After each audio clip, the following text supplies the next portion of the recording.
Y a esta hora de la mañana vamos a conectar con nuestra primera invitada de la jornada. Es la asambleísta Ana Belén Cordero, que además es vicepresidenta de la Comisión de Fiscalización de la Asamblea. Asambleísta, muy buenos días, gracias por acompañarnos nuevamente. Buenos días, un saludo a todos los televidentes, muchas gracias por la invitación. Me gustaría iniciar por lo que se está discutiendo estos días en la Asamblea Nacional. Ayer escuchamos a un defensor del pueblo decir incluso que había sido objeto de sustancias psicotrópicas. Ha dicho que lo han intentado drogar y que él iba a denunciar una presunta corrupción. ¿Usted escuchó? ¿Le creyó?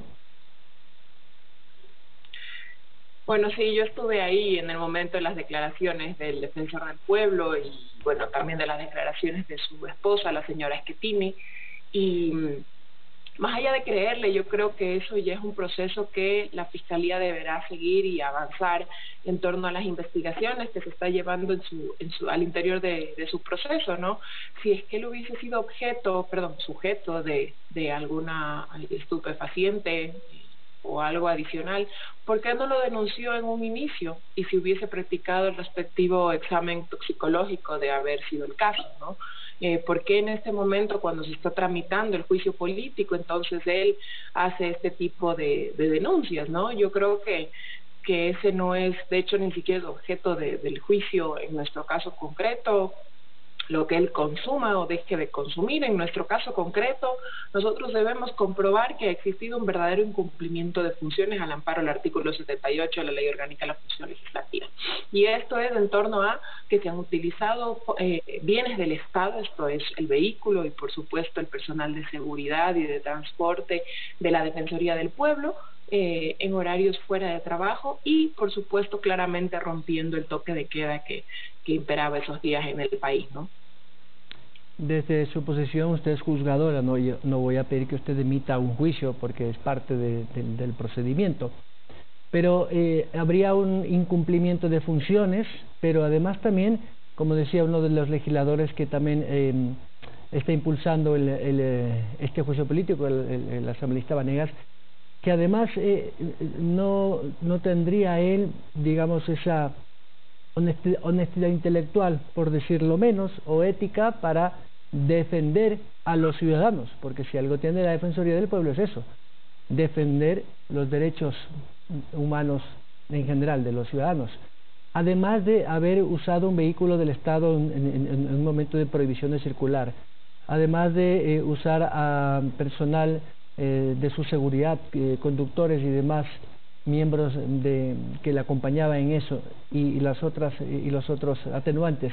¿Cree usted que se puede configurar ese incumplimiento de funciones?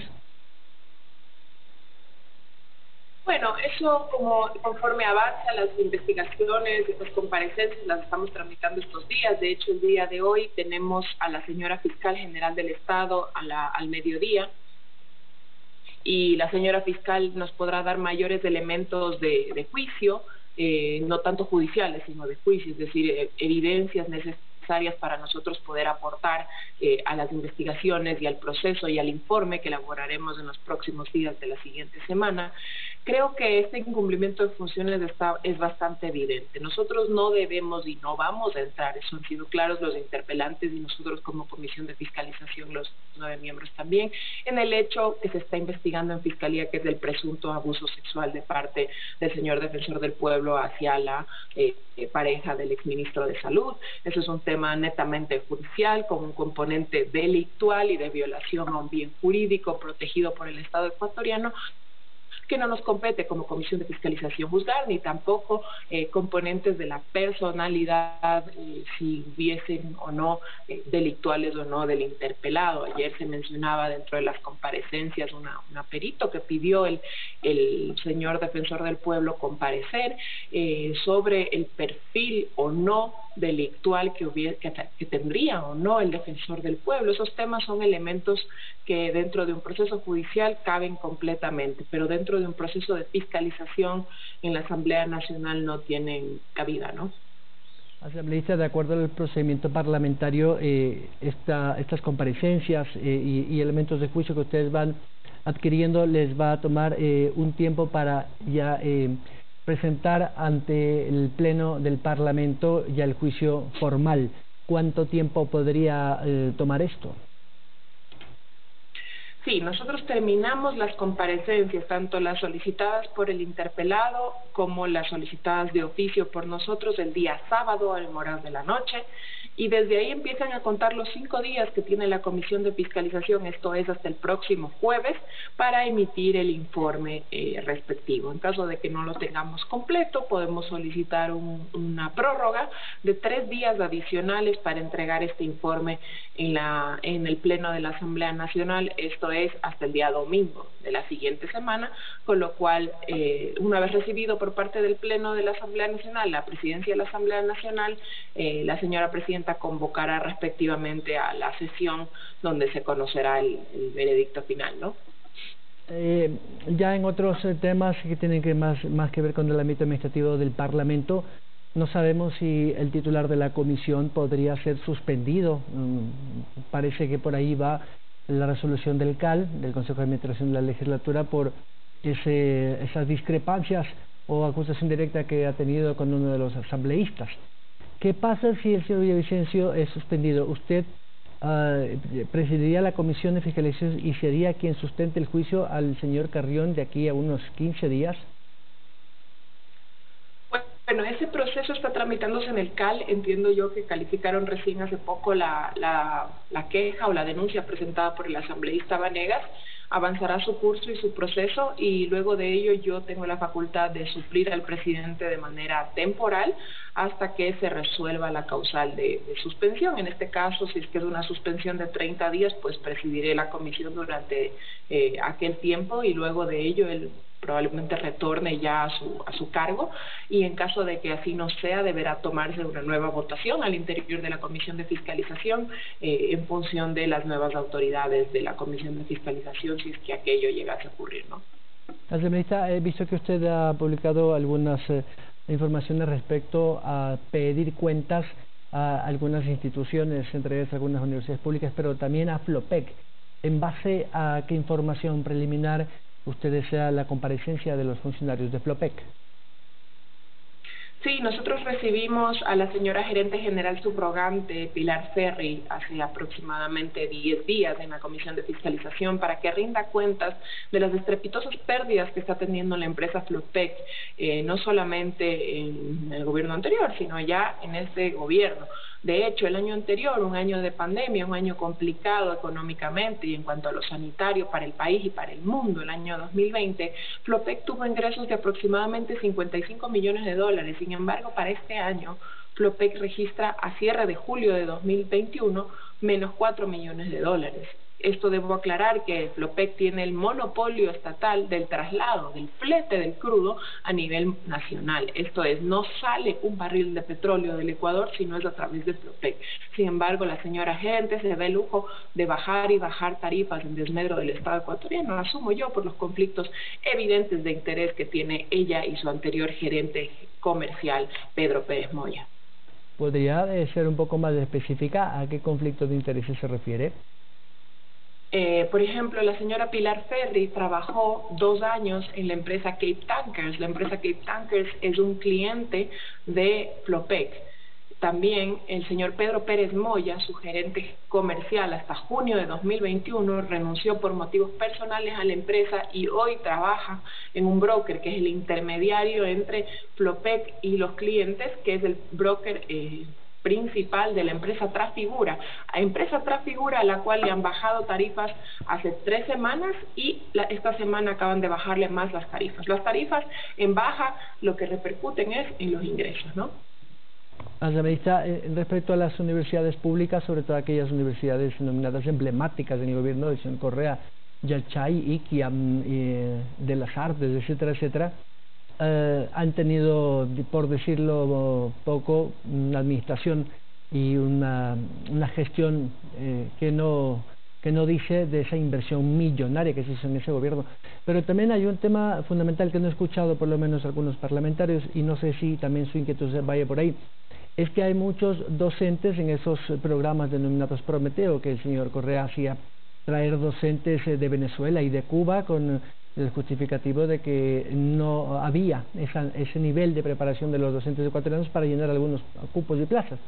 Pero hay denuncias que esos docentes universitarios utilizan la cátedra para también hablar de su ideología y por supuesto también de su militancia en la izquierda, y las aulas universitarias no necesariamente, si son con dinero público, son para eso. ¿Podría ir también por ahí su solicitud de información a esas universidades? Bueno, en realidad esa solicitud de información, aunque usted tiene